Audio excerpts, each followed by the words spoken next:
সাধারণত আমার এখানে যখন রক্তের প্রেশারটা যখন এই যে বেড়ে যাবে তখন আপনি এখানে প্রেসার দিবেন, তখন এই জায়গাতে প্রেসারটা বেড়ে যাবে, রক্তের চাপটা বাড়বে।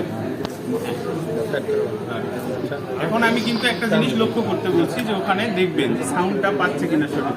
আচ্ছা, স্বাভাবিক পাইলে এখন দেখেন। এখন আমরা তাহলে এই যে ব্রাকিয়াল আর্টারি এখানে আছে, এই জায়গাতে লাগাই দিই, দিয়ে এখানে একটু প্রেসার দেবো, হ্যাঁ, যাতে বিটটা আমরা সঠিকভাবে পাই।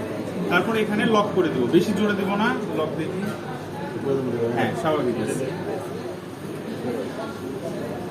160 পর্যন্ত তোলেন। কারো সে ধরেন 160 পর্যন্ত উঠানোর পর যদি ওখান থেকে বিট দেওয়া শুরু করে, ঠিক আছে, তাহলে তখন আরেকটু বাড়ায় দিবেন, মানে তখন 180 বা 90 পর্যন্ত তুলবেন। কারণ যেহেতু রেঞ্জ বাড়তেছে, 80 থেকেই মনে করেন বিট, 60 থেকেই বিট দেওয়া শুরু করছে, সেক্ষেত্রে আমরা তখন রেঞ্জটা আরেকটু বাড়ায় দেব, যেন কোন জায়গা থেকে এক্সাক্ট সেটা আমরা বুঝতে পারি। যখন বিট দেওয়া শুরু করবে এখানেও কিন্তু একটু কাটতে শুরু করবে, ঠিক আছে, এই মিটারটাতে।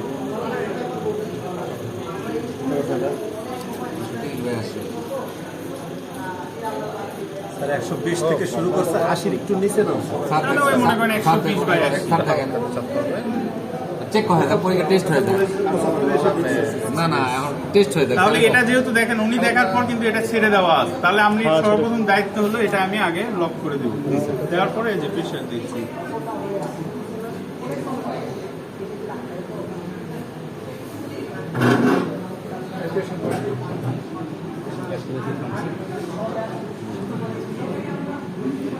$110-70 আছে প্রায়, আপনার মোটামুটি কাছে চলে গেছে।